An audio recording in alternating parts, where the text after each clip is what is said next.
Good evening, everyone. Good to see you all this evening. How many of you are really glad to be here this evening in the presence of God? Are you really glad? Yes. Can I see a smile on your faces? Yeah, that's great. That's how, we need to sit in the presence of God. Amen? Because in the presence of God, there is freedom, there is joy, there is peace. Right? So, when we gather here, what did Jesus say? When 2 or 3 are gathered in my name, I will be there. So, when we are more than 2 or 3 people, right? You can, turn back and look at your friends. How many people are here? More than 2 or 3, right? Then surely God is in this place. Amen? So, I want you to be joyful, cheerful, and receptive when listening to the Word of God. In Hebrew, the meaning for hearing is called shama. What is it? Shama. Shama means to listen, In many of the verses, if we see, God says, "Hear, O Israel," right? Hear. That means to listen. That's how God washes us.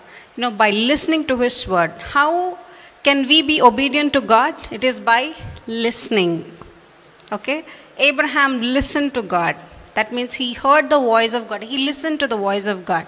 And that's where, our father Abraham obeyed God. That's when he began to listen to God. Listen to whose voice? To the voice of God. Okay, in the Bible, Shama means to hear, to listen, to closely pay attention. Amen? So, I want you all to closely pay attention to the Word of God this evening. Amen? So, are you with me today? Yes? How many of you, okay, I always start off with a question or a story. It goes like this when I preach. So, how many of you have true friends, real friends? Okay. Girls do not have friends. You have besties, right? You call them your BFF, right? You share everything, what not. Especially girls are alike, boys are also alike, because I have seen many guys share everything to their guy friends. So it's like we all have friends. But Abraham is called the friend of God in the Bible. Isn't it amazing that he is called a friend of God? Have you ever wondered why God called him his friend? Have you ever, did you have this question, like when you read the Word of God, when the Bible addresses Abraham as God's friend? We can be friends to people, but being a friend of God, he must have done something, right? Maybe మనకంటే ఏదో వ్యత్యాసంగా ఆయన చేసి ఉండాలా అవునా? That means he might have done something unusual when it came to God, and that's the reason why God called him as his friend. Right? If we look at Genesis chapter 12 from verses 1, where God says, can we all, turn to the scripture? Genesis chapter 12.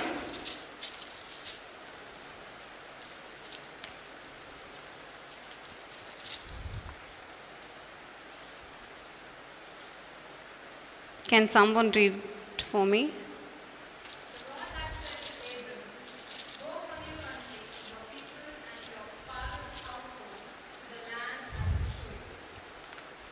Okay, the verse starts like this.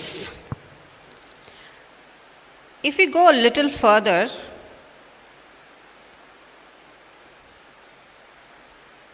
in Genesis chapter 11 verse 27, it says, "This is the genealogy of Terah. Terah begot Abram, Nahor and Haran. Haran begot Lot, and Haran died before his father Terah in his native land in the Ur of the Chaldeans. Then Abram and Nahor took wives. The name of Abram's wife was Sarai, and the name of Nahor's wife Milcah, the daughter of Haran, the father of Milcah and the father of Iscah. But Sarai was barren, she had no child.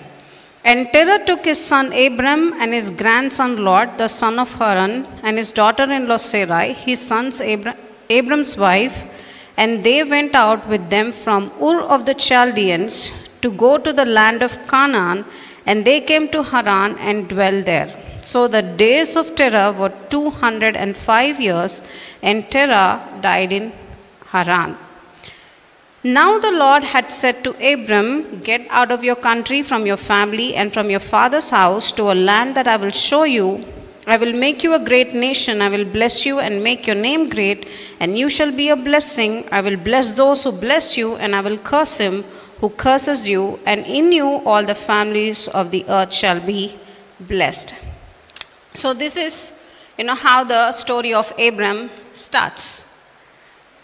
I want to share few facts about Abram and his background. Okay? So how many of you were with me when I was reading the scriptures? Because I would ask few questions here. Okay? I'm just checking whether you're attentive or not to the word this evening. Okay, little tricky, right? So, from which country was Abraham?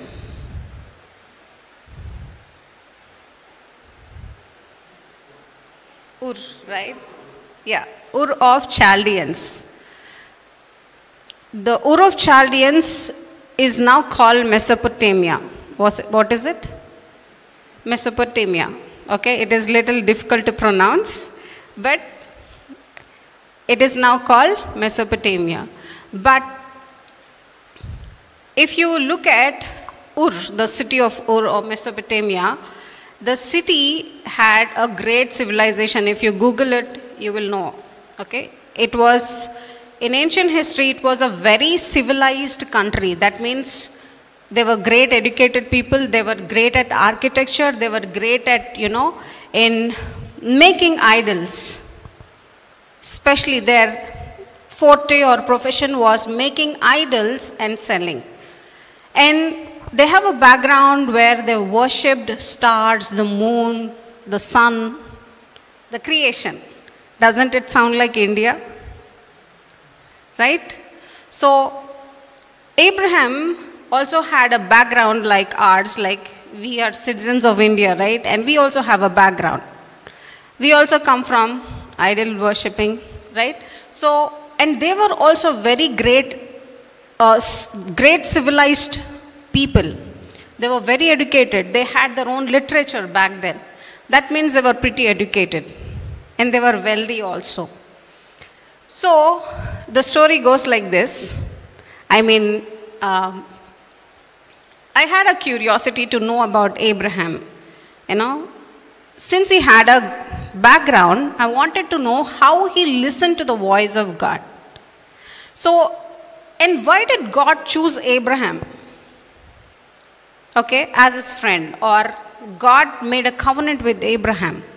With Noah, God made a different covenant, but with Abraham, God made a covenant. It's called Abrahamic covenant or a priestly covenant. Okay, and this goes back to 2,618 years ago. God, located Abraham. God could have found somebody in the lineage of Adam, right? But God found to fulfill this promise only through Abraham. Okay? So here it goes. Researchers or, people who have studied the archaeology or the ancient history have shared like this saying, Abraham was the only person who was logical back then. What was he? a logical person, a person who reasoned, a person who perceived. Okay? And what did he perceive? You know,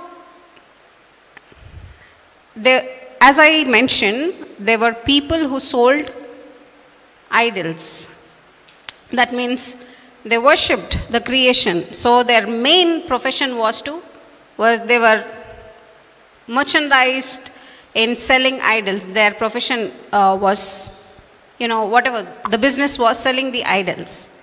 And whoever came to buy those idols, Abraham would, ask them a question saying, it's just a story, okay? But then he was a logical person.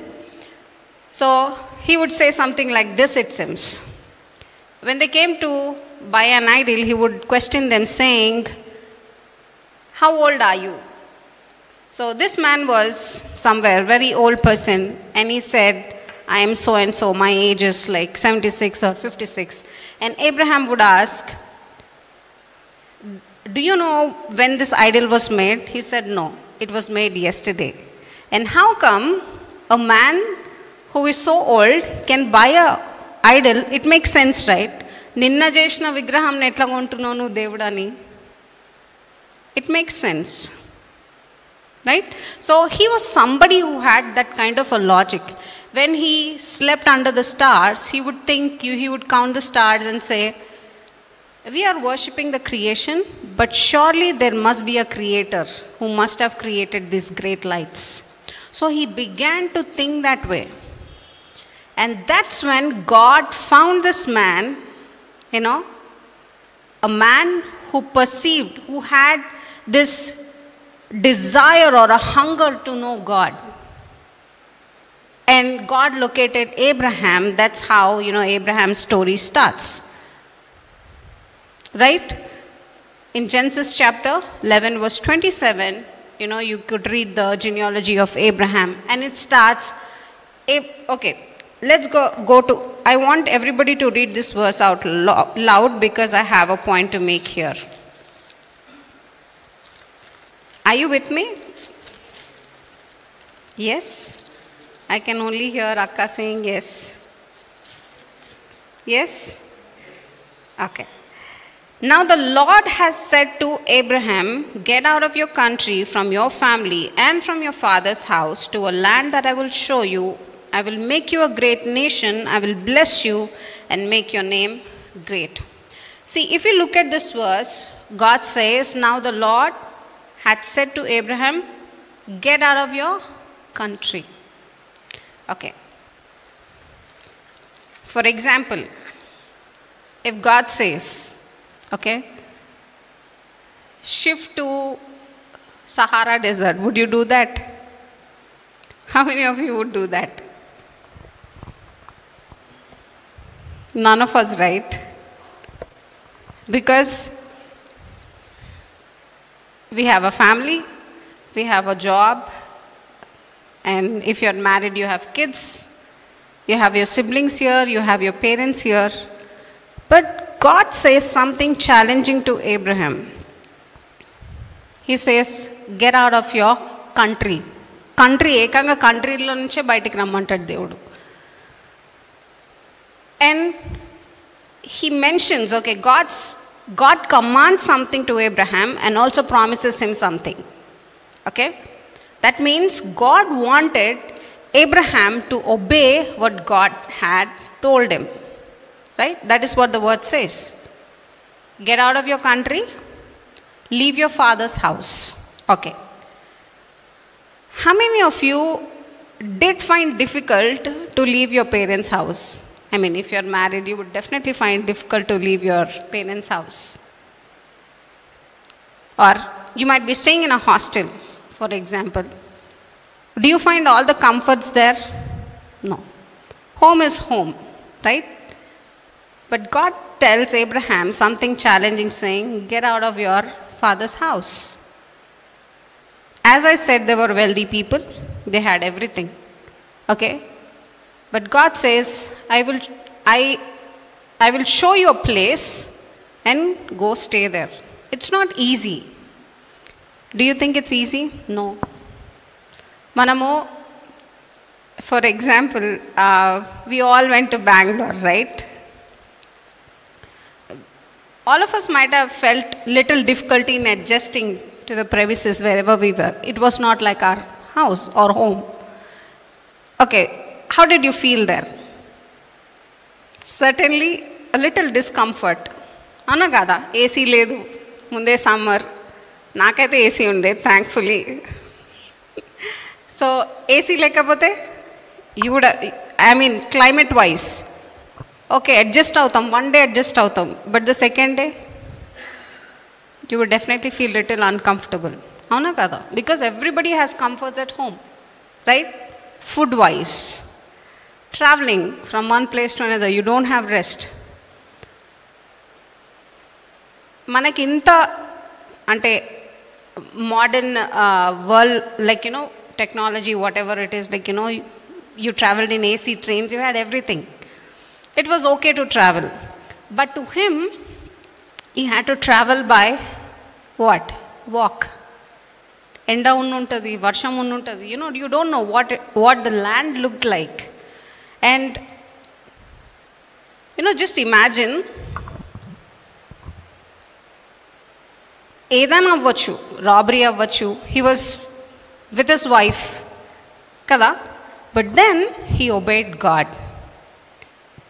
That is why God calls him his own friend. Because he did not question God when he said, get out of your father's house. He did exactly what God told him. Even though Abraham was not perfect, he was a man like us, but there is something that God likes. He likes faith. Everybody say faith. Faith. What is faith? It is trusting God as he says. What is faith? As he says. Like, how do you put your faith in God? Through his word, right? You believe his word. That's how faith activates. So he trusted what God told him. He said, okay, Lord, I will move out of my father's house. And he did that. Okay, is it interesting? Okay, let's get out of your country, from your family and from your father's house to a land that I will show you. And then God says, I will make you a great nation. I will bless you and make your name great, and you shall be a blessing. Okay. If you read at the second verse, God says, I will make you a great nation.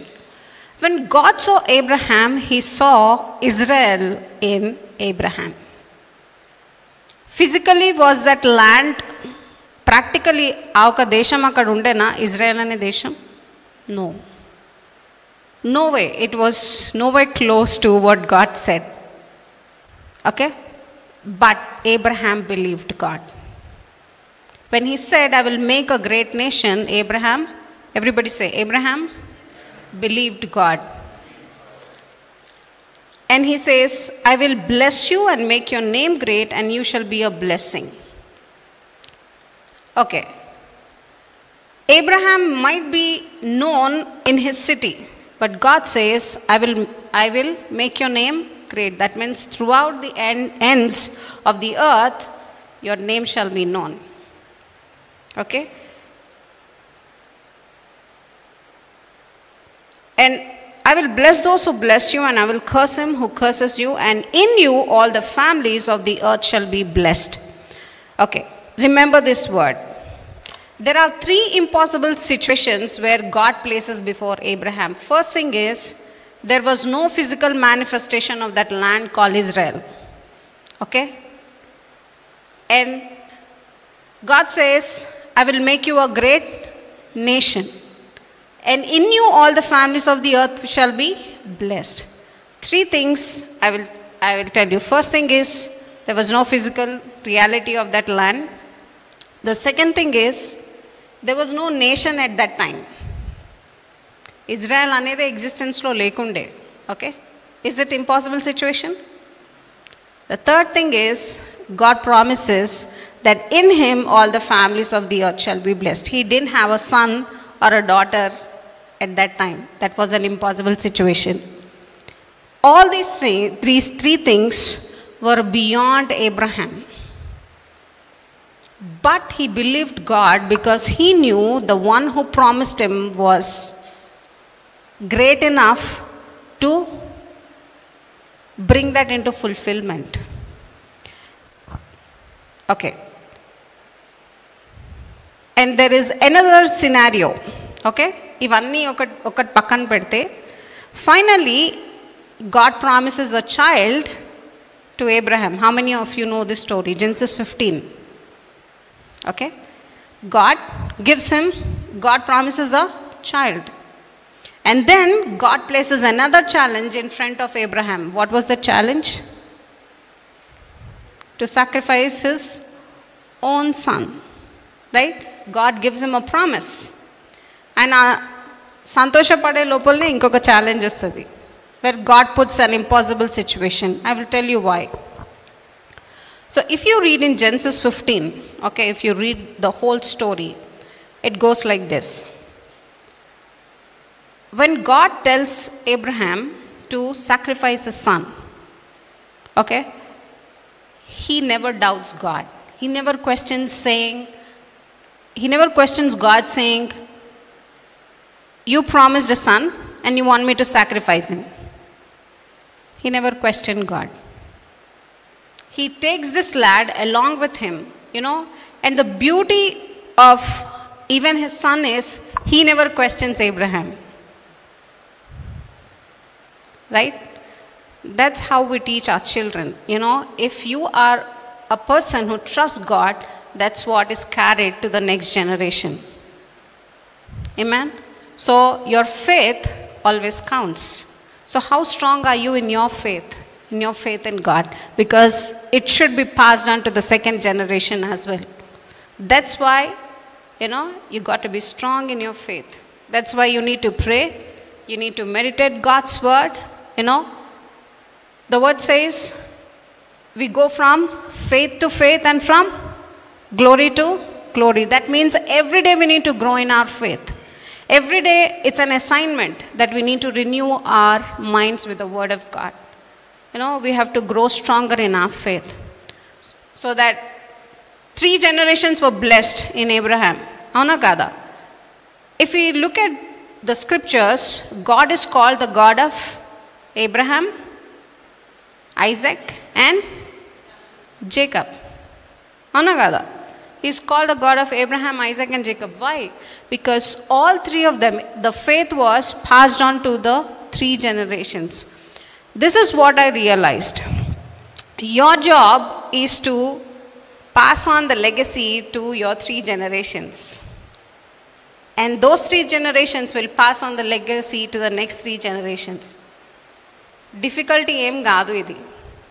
You just have to grow in your faith and pass this legacy on, Jesus on to your legacy. Everybody say, pass Jesus on to your next legacy. That is what Abraham did. Are you with me? Is it interesting?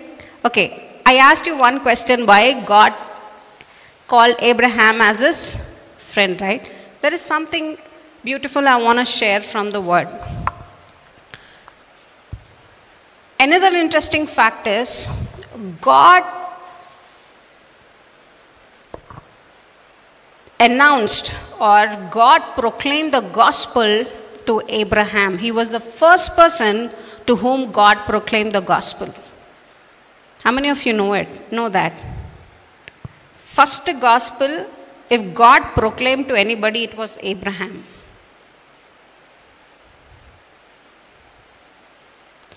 So, to Abraham, God showed the redemption plan. What did God show? His redemption plan.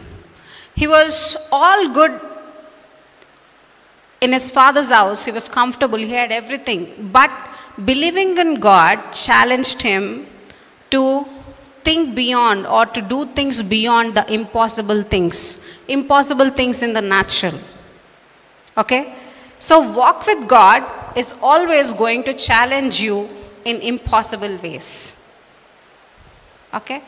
If you say you're a Christian, if you say you're a child of God, that means God will challenge you beyond your natural ability or potential.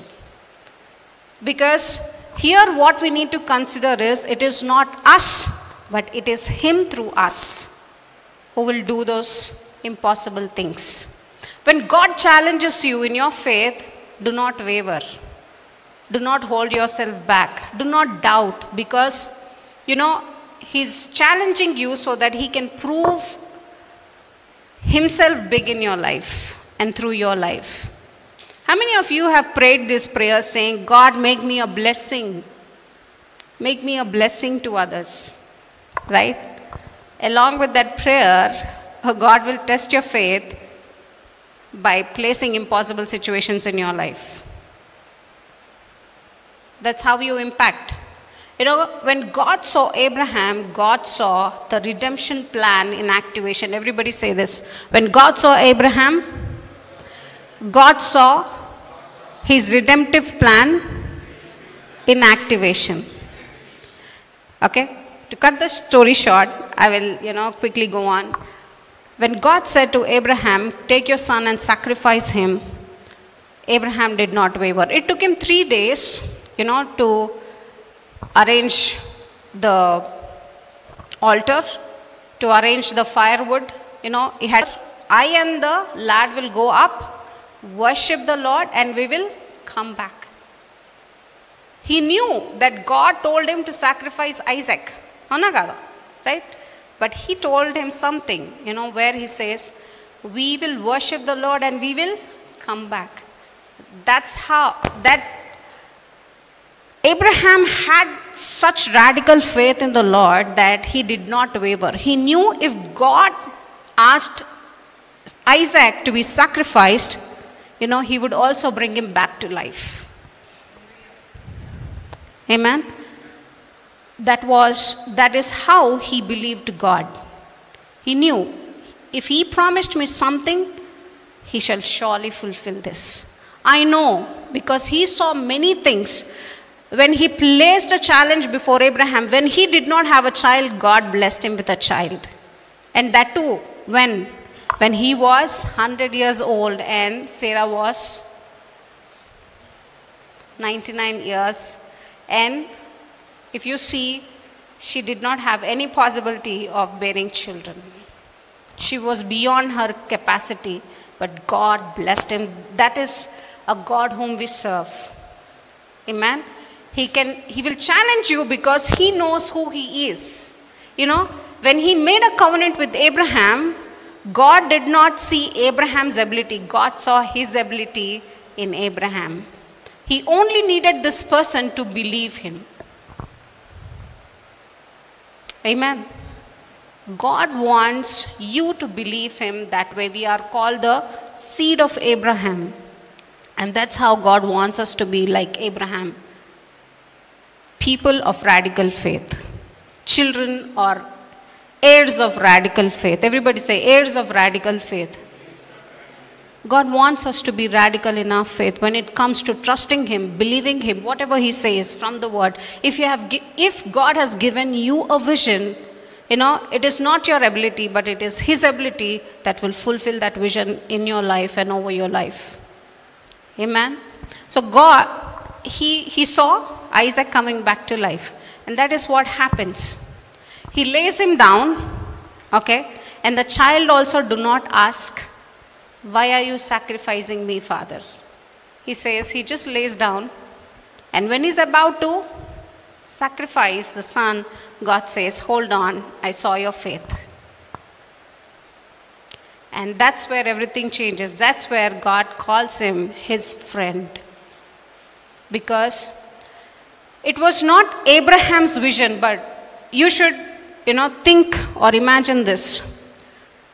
Why did God call Abraham His friend? Because when God saw his vision, okay, what was the vision? The vision was His redemptive plan. Everybody say His redemptive plan. Whose redemptive plan? He saw Jesus, okay, in Abraham. He saw that through his lineage, Jesus would come and redeem the world from sin. Amen. So when God saw, Abraham agreed to his vision. Whose vision? God's vision. And he became a partner with God. You know, faith makes us partners with God.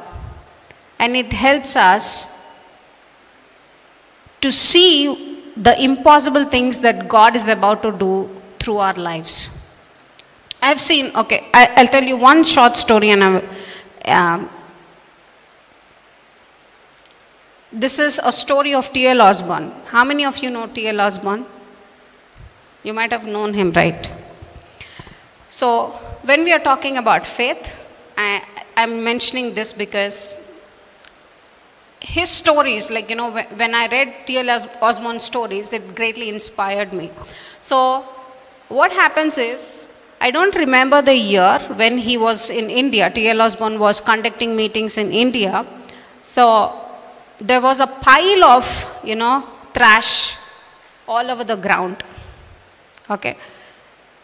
And this man of God, when he saw, he knew that it would take a lot of days to clean up the whole place, because I vaguely remember even the name of the grounds. It was Nizam grounds or Parade grounds, I am not sure, but his meeting was conducted here. So he says to the prayer team, he says, I will just pray, okay? I know it is impossible for you to clean the whole place in just a day, but I will pray and God will do a miracle. And what happens is, people have witnessed this, okay? Even it was mentioned in the newspapers. People have witnessed this. When he prayed, you know, there was a storm that collected all the garbage, all the trash, and put it at one place. That is who a God is. Amen. So Abraham must also have seen all these things when God did in his life. That's why it made him to believe God. Even before God did, he believed God, and God fulfilled all his promises in his life. Sons, okay, giving him a son is fulfilled, but two other promises were not fulfilled when Abraham was alive. That is, God promised him what? A nation. And God promised him what? That in him all the families of the earth shall be blessed. Right? He saw every one of us in the vision of Abraham. And Abraham also saw all of us in the vision of God. Sometimes our faith may not do good to us, or we may not see, you know, those things coming into fulfillment in our lives, but in the next generation to come, God will do the impossible things, but he will use you. Amen. The thing is, we need to believe God no matter what it is. Since we don't have time, I will quickly share. So, what do you see? We see nation of Israel into existence now. Is that promise fulfilled? Yes. Did Jesus come as a Messiah? Yes. Are all the families of the earth are blessed in Abraham? Is it fulfilled? Right? I want to mention one thing here. We are also the seed of Abraham. If Abraham was a friend of God, that means we are also his friends. But the thing here is, are we believing God like Abraham? Do we have that radical faith to believe God just like he did? Can you believe God in the impossible situations or your impossible circumstances? When you're faced with those trials, do you believe God? Okay. Let's look at few scriptures and close. 2 Chronicles 27. The scripture was fulfilled that says, Abraham believed God and it was credited to him as righteousness, and he was called God's friend.